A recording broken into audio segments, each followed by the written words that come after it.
was opening up new opportunities for trade. So how are we doing with those trade deals outside of Europe? Well, we've got a few. We've got a couple, notably with one with Japan, one with New Zealand, one with Australia, and they're good as far as they go, though it's worth bearing in mind that what history tells us quite clearly is countries trade most with the countries that are nearest them. So however good a trade deal we have with New Zealand, there are going to be limits to how much we trade with New Zealand because it's simply so far away. So in that sense, again, yeah, it's great to have trade deals. And actually, one of the things we're doing is, and when Liz Truss was foreign minister, we did a bit of this, was to try and make trade deals part of a broader foreign policy strategy of building friendships and alliances around the world.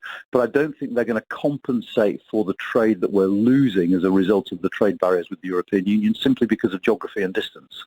And is it fair to say that there's still Brexit homework to be done? Because, of course, the job of government has been so tied up with the other pressing matters, pandemics and wars in Europe, etc., that actually we're not as up to speed as we should be on all of this in terms of, yes, taking back control and saying which laws we're going to keep and which we aren't. Well, to an extent, it's Brexit homework. I mean, on a more profound level, I think there is a genuine and deep-rooted political divide within the Conservative Party over what Brexit should mean. So for some Conservative MPs, what Brexit should mean is we're free to scrap EU regulations, to deregulate, to cut unnecessary burdens on Brexit, and to liberate ourselves as a sort of Singapore-on-Thames. Others in the Conservative Party say, hang on, no, we need to keep workers' protections, environmental standards. We need to do things very differently. And one of the problems with Brexit is that the government hasn't come up with a clear strategy for what they want the British economy to be like outside the European Union. And until we do that, then actually it's going to be very, very hard to take advantage of any freedoms Brexit gives us. Indeed, nothing divides a room, of course, like Brexit. And there's the argument that if we just do that, quotes, bonfire of all the red tape, then some politicians are arguing, well, that's as bad as being in the EU, in that we don't have control. We want to decide ourselves. We don't want just to put everything in the scrap heap. This has got to be us making decisions that are right for us. Well, it's not just us making decisions that are right for us. I think it's us making decisions that are right for us in a sensible way. And what a lot of constitutional experts are saying is if you seriously ditch 4,000 bits of legislation at the end of this year, as the retained EU law bill currently going through Parliament suggests that we will, we simply won't have time to decide which ones we want to keep, which ones we want to amend, which ones we want to do something with better, because there simply isn't the bandwidth in Whitehall to deal with 4,000 pieces of legislation in, what is it now, 11 months. True.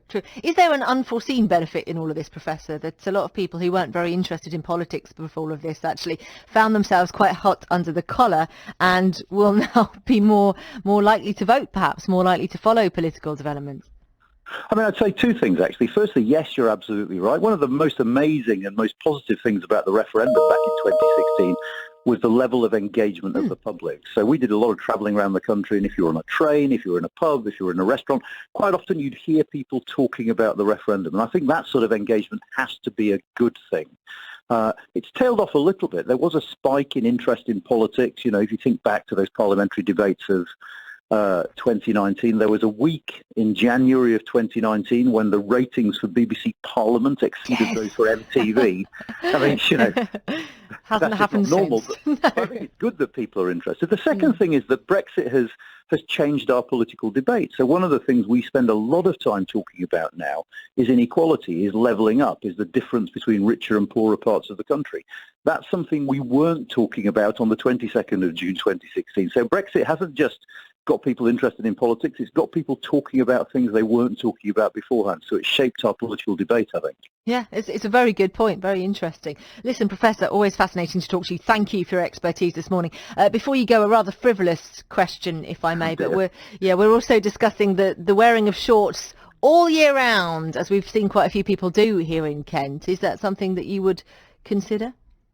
I have to say, my family are from South India, so I even find summer a bit disappointing in this country, so I wrap up warm, I'm afraid. I remember in the summer of 76, my grandmother came over from India, and even though it was that roasting hot summer, she kept a coat on throughout, saying, this isn't warm. I think, I'm the same, actually. My husband's like, oh, it's the summer, you've only got 2 duvets on the bed. Absolutely. Listen, great to talk to you. Thank you so much. That's Professor Anand Menon of UK in a Changing Europe.